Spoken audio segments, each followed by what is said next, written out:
Сәлем достар, сіздермен қайта қауышқаныма өте қуаныштымын. Бүгін сіздермен өзімнің жасап көрген люля кебаб рецебімен бөліскім келіп отыр.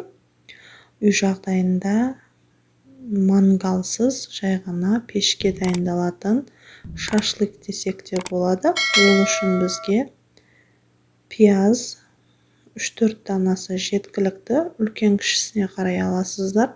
Менің бұл жерде пияздарым орташа, мен бар жоғы 4 данасын алдым. 1 данасын кейіннен артынан турап, маринадтап, қосып жегенге арнап әтейлеп алдын ала ашып ала салдым. Мінекей пияздарыңызды жақсылап барынша майдалап, жұқалап турап аласыздар. Және үлкендеу тақтайшаға турасаңыздар өздеріңізге ыңғайлы етіп, себебі біз соңынан оны жақсылап осылай пышақтың көмегімен ұсақтайтын боламыз. Егер де ет тартқыштан өткізіп жасауға да болады, бірақ ол біршама суын шығарып жіберуі мүмкін, өте сорпалы болып кетуі мүмкін фаршымыз. Сол себепті жай ғана пышақтың көмегімен жасасаңыздар, өте қатты су шығып кетпейді, әрі суы өзінде қалады. Пияздың өзінде сақталып қалады бойында.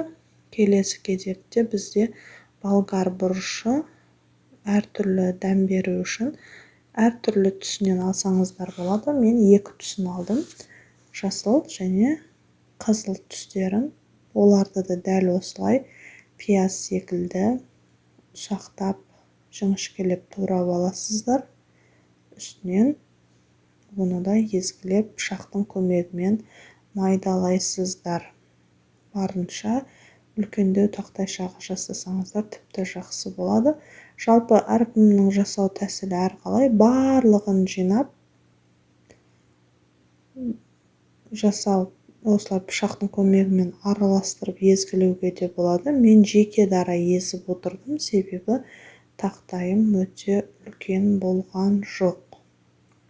Достар, сіздермен әрдайым рецепт бөлісуге асығып отырамын. Көпшілігіңіз менің каналыма тіркелмесі қарайды екенсіздер.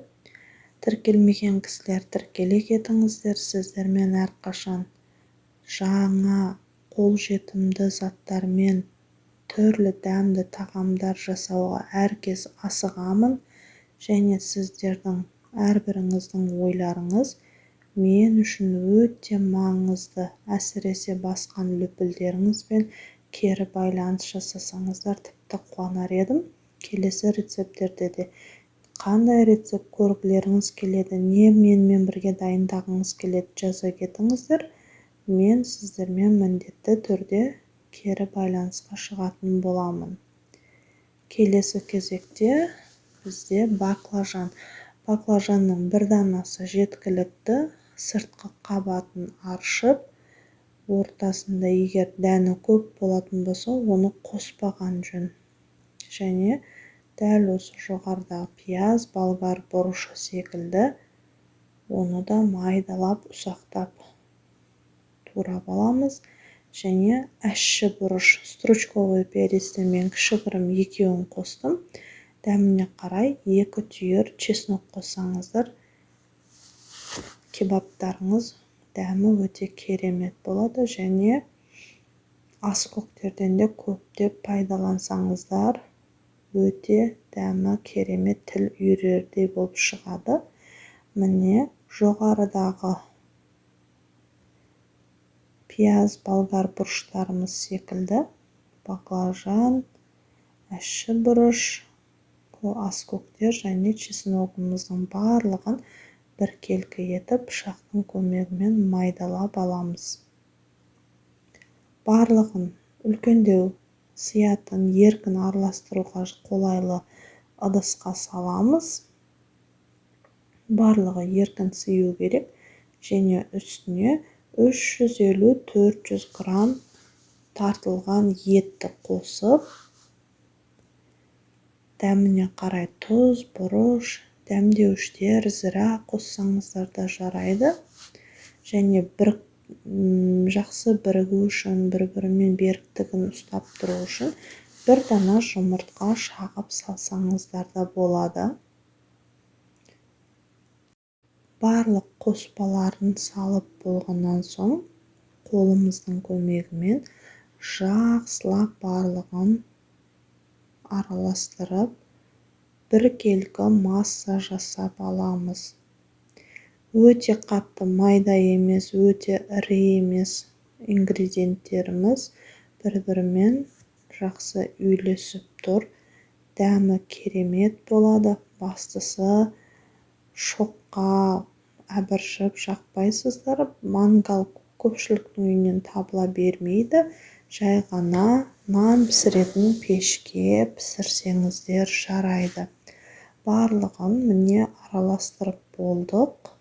Енді алақанымызды суға малып табамызға орналастырамыз. Табамыздың астына аздап қана май жақсаңыздар, немесе осылай шепсеңіздер де жарайды. Міне судың көмегімен котлет сияқты қылып жасаймыз. Уысымызға жеткілікті қылып, әркім өзіне ұнаған формаға салып жасай береді. Мен ұзыншақ сопақ түрін жасадым. Сіздер өздеріңізге ұнаған, қалаған форманы жасай берсеңіздер болады. Барлығын дәл осылай біркелкі етіп қойып шығамыз. Және алдын ала қызып тұрған пешке 170-180 градуста қыздырып қоямыз да, ас қасықтың көмегімен осылай әдемі форма беріп кескілеп аламыз. Әрі ауа кіреді. Бетін фольгамен жапсаңыздар да жарайды, фольгасыз салсаңыздар да болады. 180-170 градуста 30-35 минутта пісіп шығады. Мінекей өте жұмсақ, сочны ас болсын.